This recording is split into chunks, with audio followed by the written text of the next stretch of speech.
దేవుని నామమునకు మహిమ కలుగును గాక. Heavenly light ministries global prayer tower ఆధ్వర్యంలో జరుగుతున్న ఉదయకాలపు స్తుతి ఆరాధన కూడుకొచ్చిన మిమ్మల్ని అందరినీ ప్రేమపూర్వకంగా ఆహ్వానిస్తున్నాను. యోహాను సువార్త అధ్యయనం చేస్తున్నాము. అందులో నుంచి 15వ అధ్యాయంలో ప్రభు మరి సిలువకు వెళ్ళబోయే కొద్ది సమయం ముందు శిష్యులతో అనేకమైనటువంటి ప్రాముఖ్యమైన విషయాలు మాట్లాడుతూ వస్తున్నాడు. మరి యొక్క 15వ అధ్యాయంలో ఆయన ద్రాక్షవల్లిగా మరి ఆ యొక్క మనమందరము తీగలుగా శిష్యులతో మాట్లాడుతూ మనతో కూడా మాట్లాడుతున్న ఈ మాటల్లో ప్రాముఖ్యంగా మనం ఒకరినొకరు ప్రేమించుకోవాలని చెప్తూ ప్రభువులో మనము నిలిచి ఉండాలని, మరి ప్రభు చేత మనం ఏర్పరచబడిన వారమని ప్రభు మాట్లాడుతున్నట్లుగా మనము చూడగలము. 15వ అధ్యాయము 16వ వచనము. మీరు నన్ను ఏర్పరచుకొనలేదు, మీరు నా పేరట తండ్రిని ఏమి అడుగుదురో అది ఆయన మీకు అనుగ్రహించినట్లు మీరు వెళ్ళి ఫలించుటకును మీ ఫలము నిలిచి ఉండుటకును నేను మిమ్మల్ని ఏర్పరచుకొని నియమించితిని. హల్లెలూయా. ప్రభు ఏం మాట్లాడుతున్నాడంటే శిష్యులతో, మీరు నన్ను ఏర్పరచుకోలేదయ్యా, నేనే మిమ్మల్ని ఏర్పరచుకున్నాను. అసలు ఎందుకు మిమ్మల్ని నేను ఏర్పరచుకున్నానంటే, తండ్రిని మీరు ఏమడిగితే మరి అది మీకు అనుగ్రహింప చేయటానికి, అంతేకాదు మీరు ఫలించటానికి, మీరు ఆ ఫలముల్లో నిలిచి ఉండటానికి నేను మిమ్మల్ని ఏర్పరచుకొని ఉన్నానని ఇక్కడ ప్రభు శిష్యులతో మాట్లాడుతున్నట్లుగా మనము చూడగలము. ఈ ఏర్పరచుట అనే మాటను మనము చూస్తే గనక నిజంగానే ఈ భూ ప్రపంచం మీద ఉన్న ప్రజలందరిలో కంటే కూడా దేవుడు ఒక జనాంగాన్ని ఏర్పరచుకున్నాడండి. అవునా కదా? ఇశ్రాయేలు చరిత్ర అంతా మనము చూస్తే మరి దేవాది దేవుడు వారిని ఎంతగానో ప్రేమించి అబ్రహామును మరి ఆ యొక్క మరి ఆ లోకంలో ఉన్న ప్రజల్లోంచి మరి సపరేట్ చేసి అబ్రహామును ఏర్పరచుకొని ఇక్కడ నుండి ఈ దినం వరకు కూడా యేసు క్రీస్తును నమ్మే ప్రజల వరకు ప్రత్యేకించబడి ఏర్పరచుకున్న ప్రజలుగా మనందరిని ఉంచినట్లుగా చూడొచ్చు. ఏర్పరచుడు అనే సబ్జెక్ట్ గురించి నేను ధ్యానిస్తా ఉంటే దేవుడు ఎలాగున ఏర్పరచుకుంటూ ఈ దినము నిన్ను నన్ను కూడా ఏర్పరచుకున్నాడనే విషయాలు నేను ధ్యానిస్తున్నప్పుడు నాకు చాలా ఆశ్చర్యమైంది. ఇక మనము చూసినట్లయితే మొట్టమొదటిగా అబ్రహామును ఏర్పరచుకొని అబ్రహాము, ఇస్సాకు, యాకోబులలో నుంచి మరి యొక్క సంతానాన్ని ఏర్పరచుకున్నాడంట. మొదటి దినవృత్తాంతములు 16:12 చూస్తే గనక ఇక్కడ దేవుడు ఏం మాట్లాడుతున్నాడంటే, ఆయన ఏర్పరచుకున్న యాకోబు సంతతి వారలారా, మరి ఇక్కడ యెహోవా తనకు వరకు యాకోబును ఏర్పరచుకునెను, తనకు స్వకీయ ధనముగా ఇశ్రాయేలును ఏర్పరచుకునెను. అబ్రహాము, ఇస్సాకులోంచి వచ్చిన యాకోబు పన్మలోంచి వచ్చిన 12 గోత్రాలని ప్రభు ఏర్పరచుకున్నాడు. కేవలం ఈ భూ యావత్తు మీద అనేకమైన ప్రజలు ఉన్నారు గాని కేవలము అబ్రహాము, ఇస్సాకు లో నుంచి వచ్చిన యాకోబు సంతతి మాత్రమే ఏర్పరచబడిన గుంపులో ఉన్నట్లుగా మనము చూడగలము.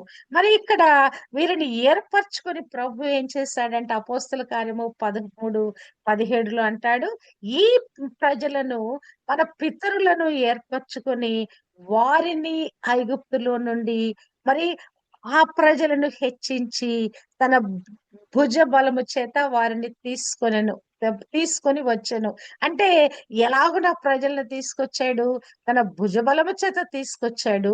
అంతేకాదు ఆ ప్రజలను హెచ్చించాడంట. ఆ యొక్క ఇశ్రాయేలీయుల సంఖ్యట విస్తరిస్తా ఉందంట. ఆ యొక్క ఐగుప్తులో వారు శ్రమ పెట్టే కొలది ఇశ్రాయేలీయుల సంఖ్య విస్తరిస్తూ వచ్చిందంట. ఎలా ఉంటారట ఈ సంఖ్యకు ఆకాశ నక్షత్రముల వలెను, మరి ఆ యొక్క ఇసుక రేణువుల వలనే ఉంటారు అనే మరి ఆ యొక్క అబ్రహాముకి ఇచ్చిన వాగ్దానాన్ని బట్టి ఒక ప్రత్యేకమైన గుంపుగా, ప్రత్యేకమైన జనము అబ్రహాములో నుండి దేవుడు ఏర్పరచుకున్నాడు. వారిని ఐగుప్తు బానిసత్వంలోంచి బయటికి తీసుకొని వచ్చాడు. ఎవరై ఉన్నారు వారు? ఆ యొక్క యాకోబు, ఇస్సాకుల యొక్క సంతానమై ఉన్నారు. ఆయన నీ పితరులను ప్రేమించెను గనుక వారి తర్వాత వారి సంతానమును ఏర్పరచుకొనెను. ద్వితీయోపదేశకాండము 4:37, 10, 15లో ఎందుకు ఏర్పరచుకున్నాడంటే, యెహోవా నీ పితరులను ప్రేమించి వారి యందు ఆనందపడి సమస్తమైన జనములలో వారి సంతానమైన మిమ్ములను ఏర్పరచుకొనెను. ఎందుకు ప్రభు వాళ్ళని ఏర్పరచుకున్నాడంటే, ఆ పితరులైన వారు అబ్రహాము, ఇస్సాకు, యాకోబులైన వారు దేవునికి ఇష్టలైన వారుగా, మరి దేవుణ్ణి మెప్పించిన వారుగా, దేవునితో కలిసి నడిచిన వారుగున్నారు గనక, ఆ పితరులను బట్టి వారి యందు ఆనందపడుట ద్వారా మిమ్ములను నేను ఏర్పరచుకున్నాను. మీ సంతానాన్ని మరి అని చెప్పేసి ఇక్కడ మాట్లాడుతున్నట్లుగా మనము చూడగలము. ఎలా ఏర్పరచుకున్నాడండి మనం చూస్తే గనక, ప్రతిష్ఠిత జనముగా, స్వకీయ జనముగా చేసుకున్నాడంట. హల్లెలూయా! ద్వితీయోపదేశకాండము 7:6లో, 14:2లో చూస్తే, నీవు నీ దేవుడైన యెహోవాకు ప్రతిష్ఠిత జనము. నీ దేవుడైన యెహోవా భూమి మీదున్న సమస్త జనముల కంటే నిన్ను ఎక్కువగా ఎంచి, సమస్త జనములలో విశేషముగా నిన్ను ఎంచి, తనకు స్వకీయ జనమగునట్లు నిన్ను ఏర్పరచుకొనెను. అబ్బా! చూడండి, దేవుడు ఇశ్రాయేలును ఏర్పరచుకున్న విధానం చూస్తే, వారు మరి స్వకీయ జనంగా చేసుకున్నాడట. ప్రతిష్ఠిత జనంగా చేసుకున్నాడంట. అంటే ఇంక ఆయన కొరకే, వారు ఎవరి కొరకు కాదు. దేవుని కొరకు, దేవాది దేవుని కొరకైన ప్రజలుగా వారిని ప్రతిష్ఠ చేసుకున్నాడంట. తన స్వకీయ జనముగా చేసుకున్నాడంట. అందులో నుంచి చూస్తే, మరి లేవి గోత్రపు వారిని దేవుడు ఏర్పరచుకున్నాడంట కదా! 12 గోత్రాలలో మరి లేవి గోత్రాన్ని ఆయన ప్రత్యేకపరిచినట్లుగా మనము చూడగలము. ఎందుకు ఏర్పరచుకున్నాడు వారిని చూస్తే గనక, మరి యెహోవా నిబంధన మందసమును మోయుటకును, యెహోవా సన్నిధిని నిలుచుటకును, ఆయనను సేవించి ఆయన నామమును బట్టి ప్రజలను దీవించుటకును లేవి గోత్రపు మరి లేవి గోత్రపు వారిని యెహోవా ఏర్పరచుకొనెను. హల్లెలూయా! హల్లెలూయా! ఏర్పరచుకోవటానికి కారణం ఏంటంటే గనక, ఆయనను సేవించటానికి అందరూ గూడా ప్రతిష్ఠిత జనముగా, స్వకీయ జనముగా ఏర్పరచుకున్నాడు కానీ వారందరూ కూడా తన పరిచర్య చేయటానికి యోగ్యులుగా వారు కనపట్టలేదు. అందుకోసమని అందులో నుంచి ఒక ప్రత్యేకమైన గోత్రాన్ని ఏర్పరచుకొని, వారు తనని సేవించేవారుగా మరి ఏర్పరచుకున్నాడంట. ఇంకా ఎందుకు?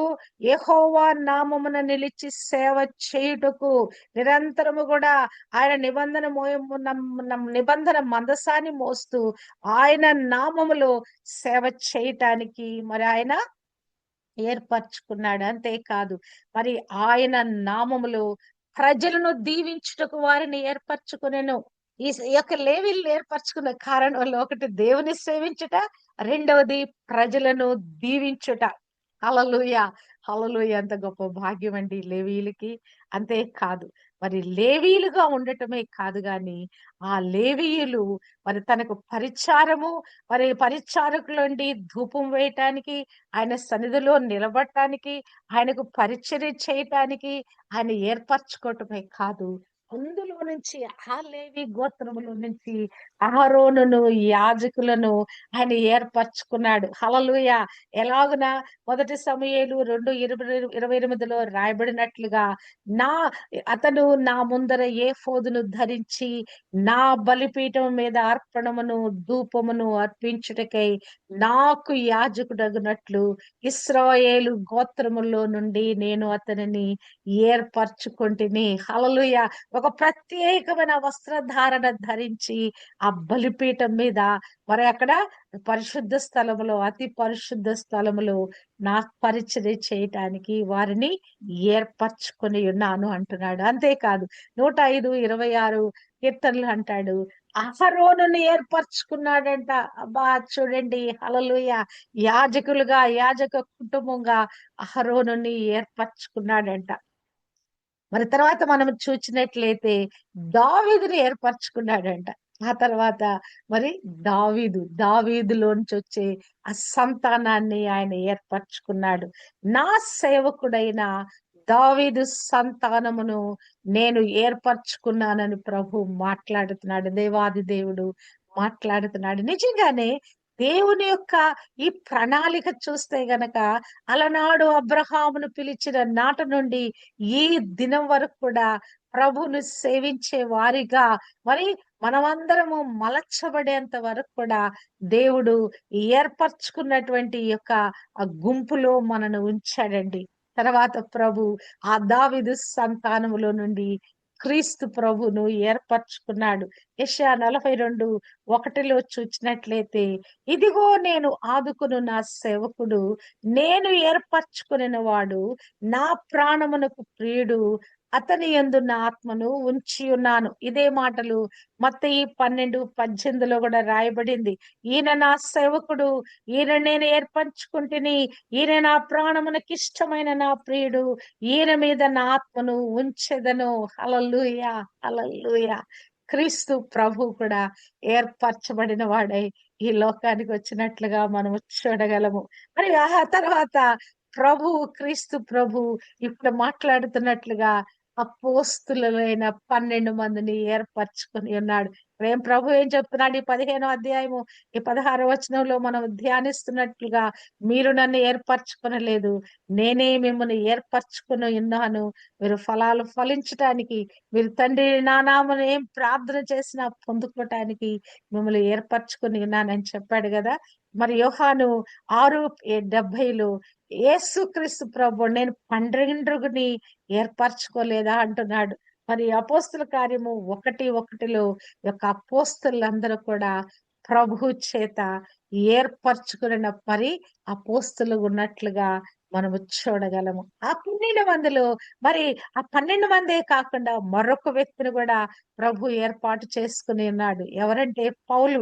మరి అపోస్తుల కార్యము 9:15లో అక్కడ అననీయతో దేవుడు మాట్లాడుతున్నాడు. అననీయ, నువ్వు వెళ్ళు, అన్యజనుల ఎదుటను, రాజుల ఎదుటను, ఇశ్రాయేలీయుల ఎదుటను నా నామము భరించుటకు ఇతడు నేను ఏర్పరచుకొనిన సాధనమై ఉన్నాడు. హల్లెలూయా, హల్లెలూయా.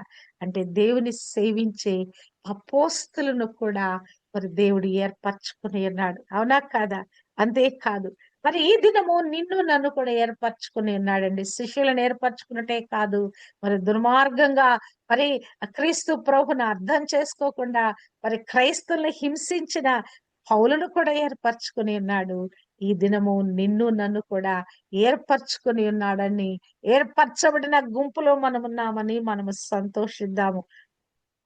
అపోస్తుల కార్యము 15:14లో అన్య జనులలో నుండి దేవుడు తన నామము కొరకు ఒక జనమును ఏర్పాటు చేసుకొని ఉన్నాడు. హల్లెలూయా. మనమందరం ఎవరై ఉన్నాం? అన్ని జనులమై ఉన్నాం. ఈ అన్య జనులలో నుండి తన నామము కొరకు దేవుడు మనల్ని ఏర్పరచుకొని ఉన్నాడండి కదా. ఈ భూమి మీద, ఈ భారతదేశంలో మనం ఎక్కడో కదా, ఏదో రిమోట్ ఏరియాలో ఉన్న మనల్ని కూడా దేవుడు ఏర్పరచుకొని ఉన్నాడు. ఎటువంటి వారు మనము? ఎటువంటి విధానములో, ఎటువంటి జీవిత స్థితిగతుల్లో ఉన్న మనలను దేవుడు ఏర్పరచుకున్నాడంటే, కొరింథీయులకు రాసిన మొదటి పత్రిక 1 అధ్యాయము 28, 29లో చూస్తే, జ్ఞానులను సిగ్గుపరచుటకు లోకములో నుండి వెర్రి వారిని దేవుడు ఏర్పరచుకొని ఉన్నాడు. బలవంతులైన వారిని సిగ్గుపరచుటకు లోకములో బలహీనులైన వారిని దేవుడు ఏర్పరచుకొని ఉన్నాడు. ఎన్నికైన వారిని వ్యర్థము చేయుటకు లోకములో నీచులైన వారిని, తృణీకరింపబడిన వారిని, ఎన్నిక లేని వారిని దేవుడు ఏర్పరచుకొని ఉన్నాడు. అబ్బా, ఎటువంటి స్టేటస్ లో ఉన్న మనల్ని దేవుడు ఏర్పరచుకున్నాడండి. అబ్బా, వెర్రివారుగా ఉన్న మనలను, బలహీనులైన వారుగా ఉన్న మనలను, ఎన్నిక లేని వారుగా, తృణీకరింపబడిన వారుగా, నీచులుగా ఎంచబడిన వారుగా ఉన్న మనలను ప్రభు ఏర్పరచుకొని ఉన్నాడండి. అబ్బా, ఎంత గొప్ప కృప! అన్ని జనులైన వారు, విగ్రహారాధన చేయు ప్రజలు కదా, దేవుడే ఎరగని వారిలో నుంచి ఇట్టి విధంగా తృణీకరింపబడిన జనాంగమైన మనలను దేవుడు ఏర్పరచుకున్నాడు. ఎప్పుడు ఏర్పరచుకున్నాడని చూస్తే ఎఫెసీయులకు రాసిన పత్రిక 1 అధ్యాయము 5 వచనంలో నుంచి చూస్తే తన చిత్త ప్రకారమైన దయా సంకల్పము చొప్పున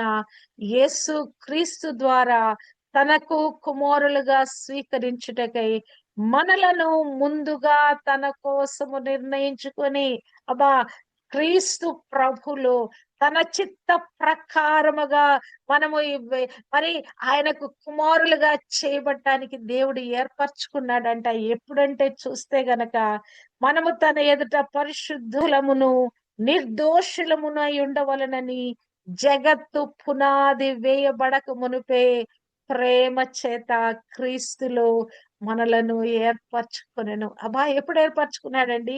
ఈ జగత్తుకు పునాది వేయబడక ముందే మనం క్రీస్తులో ఏర్పరచబడ్డామంట. అబ్బా వాట్ ఏ వండర్ఫుల్ గ్రేస్ అండి. అబ్బా ఎంత గొప్ప కృపణ, ఎంత కనికరం మా దేవునికి మన ఎడల. జగత్తు పునాది వేయబడక ముందే ప్రభు మన గురించి తలంచి ఉన్నాడంట. క్రీస్తులో మనము ఏర్ మరి ఆ యొక్క ఏర్పాటు చేయబడిన గుంపులో ఉన్నామంట. ఆయన కొరకు కుమారులుగా చేయబడిన గుంపులో ఉన్నామంట. ఆయన తన చిత్త ప్రకారమైన దయా సంకల్పము చొప్పున ఆ దయలో మనం ఉన్నామండి. ఆయన చిత్తంలో మనం ఉన్నాం. ఎలాగున జగత్ పునాది వేయబడక ముందే ఏర్పరచబడిన గుంపులో మనం ముందుగానే మనం ఆయనలో మరి ఆయన నిర్ణయించాడంట. మనం ఈ గుంపులో తన కోసం మనమందరం కూడా ఈ గుంపులో ఉంటామని మరి ఆయన నిర్ణయించి ఏర్పాటు చేసుకున్నాడంట. అబ్బా! ఓ హల్లెలూయా! హల్లెలూయా! 12లో గూడా అంటాడు ఎఫెసీలో, తన చిత్త ప్రకారమైన సంకల్పమును బట్టి మనలను ముందుగా ఏర్పరిచి ఆయన యందు స్వాస్థ్యముగా ఏర్పరచబడెను. మరి ఆ యొక్క ఇశ్రాయేలులే కాదండి, ప్రతిష్ఠిత జనంగా స్వకీయ సంపాదనగా, స్వకీయ ధనముగా లేకుంటే స్వకీయమైన జనంగా చేయబట్టం కాదు గాని నీవు నేను కూడా ప్రభు కొరకైన స్వాస్థ్యముగా ఏర్పరచబడిన గుంపులో ఉన్నాం. ఎంత గొప్ప ధన్యత మనకిచ్చాడండి. యేసుక్రీస్తును తమ సొంత రక్షకుడుగా అంగీకరించి కదా ఆయన రక్తంలో కడగబడి పాప క్షమాపణ పొందుకొని మరి ఆత్మ ద్వారా నింపబడుతూ ఆత్మ ద్వారా నడిపించబడుతున్న మనము కూడా ఆయన స్వాస్థ్యంగా చేయబడ్డాము. మరి మనలో ముందుగా నిర్ణయించుకున్నాడంట. మనలో ముందుగా ఏర్పాటు చేసుకుని ఉన్నాడంట. అబ్బా ఈ యొక్క ప్రేమకు, ఈ చాలిన ప్రేమకు అబ్బా మనం ఎంత ధన్యులమండి. హల్లెలూయా! హల్లెలూయా! అంతేకాదు, ఎందుకు మనల్ని ఏర్పరచుకున్నాడని చూస్తే గనక 2 2:13 చూస్తే రక్షణ పొందుటకు దేవుడు ఆది నుండి మిమ్మును ఏర్పరచుకొనెను. హల్లెలూయా! రక్షింపబడటానికి. రెండవదిగా ఆత్మ మిమ్మును పరిశుద్ధపరచబడుట వలనను. హల్లెలూయా! ఈ సత్యవాక్యాన్ని మనం నమ్ముట ద్వారా రక్షణ పొందటానికి దేవుడు మనల్ని ఏర్పరచుకున్నాడు. ఆత్మ ద్వారా ప్రతి సమయంలో కూడా మనము పరిశుద్ధపరచబడటానికి ఏర్పరచబడిన గుంపులో ఉన్నాం. అబ్బాబా ఎంత గొప్ప ధన్యతండి. మచ్చ, ముడత, డాగులేని ఆ యొక్క మరి ఆ నిర్మలమైన మనస్సాక్షి పొందుకునే వారిగా ప్రభు మనల్ని ఏర్పరచుకొని ఉన్నాడు. తన రక్తంతో మన కడిగి పాప క్షమాపణ దయచేసి మనల్ని రక్షణలోకి నడిపించాడు. అంతేకాదు అనుదినము కూడా ఆత్మ చేత మనలను పరిశుద్ధపరుస్తున్నాడు. హల్లెలూయా! మనం ఏమై ఉన్నామండి? దేవుడు తమకు మరి దే యెహోవా తమకు దేవుడుగా గల జనులు ధన్యులు. ఆయన తనకు స్వాస్థ్యముగా ఏర్పరచుకొను జనులు ధన్యులు. హల్లెలూయా! ఎంత గొప్ప ధన్యత కలిగిన ప్రజలుగా మనం చేయబడ్డామో చూడండి. దేవాది దేవుని చేత జగత్ పునాది వేయబడక మున్పే క్రీస్తులో మనము ఏర్పరచబడిన మనము ఆ దేవుణ్ణి కలిగి ఉన్నాం గనుక మనము గొప్ప ధన్యులమై ఉన్నామండి. ఆ క్రైస్తవులుగా పరిగణించబడుతున్న మనము గొప్ప ధన్యులమై ఉన్నాం. ఆ క్రీస్తును సేవిస్తున్న మనము గొప్ప ధన్యులమై ఉన్నాం. హల్లెలూయా! 25:4 కీర్తనకారుడు అంటాడు, నీ ఆవరణములలో నివసించినట్లు నీవు ఏర్పరచుకొని చేర్చుకున్నవాడు ధన్యుడు. నీ పరిశుద్ధాలయము చేత, నీ మందిరములోని మేలు చేత మేము తృప్తి పొందేదము. హల్లెలూయా! హల్లెలూయా! ఆయన ఆవరణాల్లో నివసించినట్లుగా కదా! మరి కీర్తన 23లో రాయబడిన మాట, యెహోవా మందిరములో నేను చిరకాలము నివాసము చేసేదను. హల్లెలూయా! నిరంతరము కూడా ఆ ప్రభువు కనుసరణలో మనము జీవిస్తూ, ఆయన మందిరములో నివసిస్తున్న వారిగా, నిరంతరము ఆయనకి స్తుతి ధూపం వేస్తూ, నిరంతరము విజ్ఞాపన చేస్తూ, అనేక మంది కొరకు విజ్ఞాపన చేస్తూ, అవును కదా! ఇలాగున ధన్యుల వరుసలో పరిగణించబడటానికి దేవుని చేత ఏర్పరచబడిన గుంపుమై ఉన్నాం. అంతేకాదు గొప్ప ధన్యత పొందుకున్న ప్రజలమై ఉన్నాం. ఆ దేవాది దేవునినే మనకి దేవుడుగా, మనకు మరి తండ్రిగా మనము చేసుకొని ఈ జీవిత యాత్రలో మనం కొనసాగుతున్నాం. ఇక్కడ ప్రభు శిష్యులతో ఏం చెప్తున్నాడు? తండ్రిని ఏమి అడిగినా ఆయన మీకు అనుగ్రహింప చేస్తాడు. ఎలాగో అనుగ్రహింప చేస్తాడు? ఆయన యొక్క ప్రజలు మొర్రపెట్టుతుంటుండగా ఆ ప్రార్థన ఆలకించువాడై ఉన్నాడు. లూకా 18:7లో రాయబడిన మాట, క్రీస్తు ప్రభు చెప్పిన ఉపమానములో, దేవుడు తాను ఏర్పరచుకొనిన వారు దివారాత్రములు తన్ను గూర్చి మొరపెట్టుకొనుచుంటుండగా వారికి న్యాయము తీర్చడా. హల్లెలూయా! హల్లెలూయా! తాను ఏర్పరచుకొనిన వారు, నీవు నేను ఏమై ఉన్నాం? ఈ ప్రభు చేత, దేవాది దేవుని చేత ఏర్పరచబడిన వారమై ఉన్నాం. దివారాత్రములు ఆయనను గురించి మొరపెట్టుచుంటుండగా ఆయన ఏం చేస్తున్నాడు? నిశ్చయముగా మన ప్రార్థనలు ఆలకిస్తున్నాడు. నిశ్చయముగా మనకు న్యాయము తీర్చు దేవుడై ఉన్నాడు. హల్లెలూయా! ఏర్పరచబడిన గుంపు ఇంతవరకైనా ఈ లోకంలో జీవించేంత వరకైనా కాదండి. ఒక్క దినాన మనమందరం కూడా పోగు చేయబడుతున్నాం. మరి ఆ యొక్క నలుమూలలలో ఈ యొక్క ప్రపంచంలో మనం ఎక్కడున్నా కూడా ఏర్పరచబడిన గుంపు ఎక్కడుందో వారందరూ కూడా ఒక చోట సమకూర్చబడబోతున్నారు.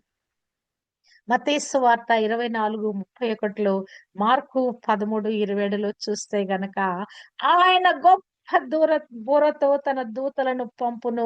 వారు ఆకాశం యొక్క ఈ చివరి నుండి ఆ చివరి వరకు నలుదిక్కుల నుండి ఆయన ఏర్పరచుకొనిన వారిని పోగు చేయును. భూమ్యంతములు మొదలుకొని ఆకాశాంతము వరకు. హల్లెలూయా! ఎక్కడెక్కడ తన ప్రజలున్నారు, ఎక్కడెక్కడ ఆయన ఏర్పరచుకున్న వారున్నారో వారందరిని కూడా పోగు చేస్తాడంట. ఆ కడబూరం మ్రోగినప్పుడు కదా! ఈ దూతలందరూ కూడా ఎక్కడెక్కడ ఉన్న వారిని అందరిని కూడా వెంట పెట్టుకొని తీసుకొని వెళ్తా ఉన్నారు. హల్లెలూయా! హల్లెలూయా! దేని కొరకండి? నిత్య మహిమకు వెళ్ళటానికి, ఆ పరలోకపు విందుకు వెళ్ళటానికి. ఏడేండ్ల విందులో ప్రభువుతో కలిసి కూర్చొని ఆయన ఏం చెప్పాడు? ఇదిగో మీతో కలిసి మరి కలిసి ఆ భోజనం చేసేంత వరకు కూడా, విందు భోజనం చేసేంత వరకు కూడా ఈ ద్రాక్షారసం నేను తాగనని చెప్పాడు గదా! ప్రభు మనతో కూర్చొని ఆ విందులో, ఆ యొక్క ఆ ఆ విందులో మనతో పాటుగా, ఆయనతో పాటు మనము కూడా ఆ ద్రాక్షరసము తాగేటువంటి అనుభవంలోకి వెళ్ళటానికి, ఆ మధురమైన పానీయాన్ని మనము మనము కూడా మరి ఆ యొక్క ఆ మధురత్వం చేత మరి సంతృప్తి చెందటానికి దేవుడు మనల్ని ఏర్పరచుకున్న వాడై ఉన్నాడండి. అబ్బా చూడండి, శిష్యులకి ఇచ్చిన కృప దేవుడు నీకు నాకు కూడా ఇచ్చాడు. ప్రభు శిష్యులని ఆ 12 మందిని ఏర్పరచుకొనలేదండి. ఆ తర్వాత మరి అపోస్తలుడైన పౌలుని ఏర్పరచుకున్నాడు. ఆ తర్వాత తన సహోదరులైన వారందరూ కూడా శిష్యులుగా మార్చబడ్డారు. ఆ తర్వాత మరి ఆ యొక్క అపోస్తలు ప్రార్థన చేసి మరి పౌలునుతో పాటుగా శీలాను, బర్నబాను కదా! మరి కొద్దిమందిని, మార్కును, అనేక మందిని కూడా మరలా నియమించారు. ఏర్పరచబడిన గుంపులో ఉన్నారు. మరి తప్పిపోయినటువంటి యూదా స్థానంలో మత్తయి అని ఇంకొక ఆయన ఏర్పాటు చేయబడ్డాడు. అవునా కాదా? మరి వారి బోధల వలన ఎంతమంది ప్రపంచ యావత్తులో ఉన్న ప్రజలు విశ్వసించి క్రీస్తు ప్రభువుని అంగీకరించారు. వారందరూ కూడా ఏర్పరచబడిన గుంపులో ఉన్నారండి. అవునా కదా? ప్రపంచ యావత్తుకి మరి దేవాది దేవుడు 2 చేతులు చాచి నరులారా తిరిగి రండి అని సెలవిస్తుంటుండగా, అందులో ఎవరు వస్తున్నారు? పిలువబడిన వారు అనేకులు, ఏర్పరచబడిన వారు కొద్ది మంది మాత్రమే. హల్లెలూయా! మనం ఎక్కడున్నామండి? ఏర్పరచబడిన గుంపులో ఉన్నాం. మనం ఎవరో వట్టివారము కాదు. ఇలాగున ప్రభువును సేవిస్తున్నామంటే వట్టివారము కాదు. ప్రభువుని వెంబడిస్తున్నామంటే, ప్రభు కొరకు మనం జీవిస్తున్నామంటే, ఏదో కాకతాళీయంగా మనం లేవండి. ఎలా ఉన్నాము? ఏర్పరచబడిన గుంపులో ఉన్నాం. ప్రభు ఏర్పరచుకున్న మరి ఆ ప్రత్యేకమైన స్వకీయ జనముగా చేసుకున్న వారిలో ఆయన స్వాస్థ్యముగా ఏర్పరచుకున్న గుంపులో మనం ఉన్నాం. అబ్బా! జగత్ పునాది వేయబడక ముందే మనల్ని ఏర్పరచుకున్నాడంట. అబ్బా! మన శరీరాలు గగురుపరచని పట్టలేదా? అవునా కదా? ఈ మాటలకి ఇంత ప్రశస్తమైన వారమా దేవుని కొరకు మనం? ఇంత ప్రత్యేకించబడిన వారమా? ఇంతగా ప్రేమించబడిన వారమా? అబ్బా! After all what we are. Hallelujah! Hallelujah! కనుక ఈ ఉదయ కాలము ప్రభు మాట్లాడుతున్న మాటలు మనము మన హృదయాల్లోకి మనం తీసుకుందాం. మనం వట్టి వారము కాదు. We are special people. Yes, we are separated people. మీరు నన్ను ఏర్పరచుకొనలేదు. మనం ఎవరమండి దేవుణ్ణి ఏర్పరచుకోవటానికి? దేవుడే మనల్ని ఏర్పరచుకున్నాడు. లోకంలో ప్రజలు ఎలా ఉన్నారు? ఏ దేవుడు కావాలో ఆ దేవుడిని ఏర్పరచుకుంటారు. వాళ్ళకి ఎట్ట కావాలో అట్ట ఆ దేవుడిని మలుచుకుంటారు. చెక్క అంటే చెక్క, రాయి అంటే రాయి, ఇంకా ఏదో ఒక విధంగా కదా! పేపర్‌లతోటి, కూరగాయలతోటి, ఇంకా రకరకాలతోటి వాళ్ళ దేవుడిని ఏర్పరచుకుంటారు. కానీ ఇక్కడ ప్రభు అంటున్నాడు, "మీరు నన్ను ఏర్పరచుకొనలేదు. నేనొక మీ మనుషుల చేత చేయబడేవాడును కాను నేను." కదా! కూరగాయలతో కూడా దేవుడిని బొమ్మలు సృష్టించుకుంటారు. నవ్వొచ్చింది అసలు అది చూస్తే. మనుషుల అజ్ఞానం. అబ్బా! ఇంత అజ్ఞానంతో నిండి ఉన్నారా అని ప్రజలు కదా! మీరు నా పేరట తండ్రిని ఏమి అడుగుదురు అది మీకు అనుగ్రహించినట్లును మీరు వెళ్లి ఫలించుటకును. ఎందుకు మమ్మల్ని మనం ఏర్పరచుకున్నాడు? మా మోడుగా ఉండటానికి కాదు, మనము ఫలించటానికి. ఆ మరి విస్తారంగా ఫలించటానికి. అంతేకాదు మరి ఫలించిన ఈ ఫలము మీ ఫలము నిలిచి ఉండుటకును నేను మిమ్మును ఏర్పరచుకొని నియమించితిని. హల్లెలూయా! మనందరిని కూడా ఒక్కొక్క పనికి నియమించి ఉన్నాడండి. ఈ పరిచర్య యొక్క విభాగంలో మరి కొందరు బోధించేవారుగా, కొద్దిమందిని ప్రార్థించేవారుగా, కొద్దిమందిని మరి ఆ యొక్క బల్ల యొద్ద సేవించేవారుగా, పుల్పీటు యొద్ద సేవించేవారుగా, ఆ మందిరావరణంలో సేవించేవారుగా. అవునా కాదా? మరి కొద్దిమందిని ప్రవక్తలుగా, కొద్దిమందిని సువార్తికులుగా ప్రభు ఆయా కేటగిరీస్ గా నియమించి ఉన్నాడు. ఏ కేటగిరీలో మనమున్నామో మనము మనం గమనించిన వారమై మన పనులను, మన విధులను బాధ్యతాయుతంగా నెరవేర్చుదుము కాక. అందరికి ఇవ్వబడిన ఒక పనేంటండి? విజ్ఞాపన పరిచర్య, ప్రార్థనా పరిచర్య. ఎల్లప్పుడూ కూడా మనము ఆ యొక్క ఈ మాటను మనం మర్చిపోకూడదు. ఎల్లప్పుడూ కూడా మనము మరి ఈ యొక్క పరిచర్యలో మనము కొనసాగాలి. ఈ యొక్క విజ్ఞాపన ప్రార్థన పరిచర్యలో మనము కొనసాగాలి. దీని కొరకు ప్రభు మనల్ని ఏర్పరచుకొని ఉన్నాడు. హల్లెలూయా! కనుక ఏర్పరచబడిన వారమై ప్రభు కొరకు ఏర్పరచబడిన గుంపులో ఉంటూ ప్రార్థిస్తూ ప్రార్థన ప్రతిఫలాలు మనం పొందుకుంటూ ప్రభులో మనం ఫలిస్తూ ముందుకు కొనసాగటానికి దేవుడు మనందరికీ తన కృప అనుగ్రహింప చేయును గాక. ఆమేన్. హల్లెలూయా! హల్లెలూయా!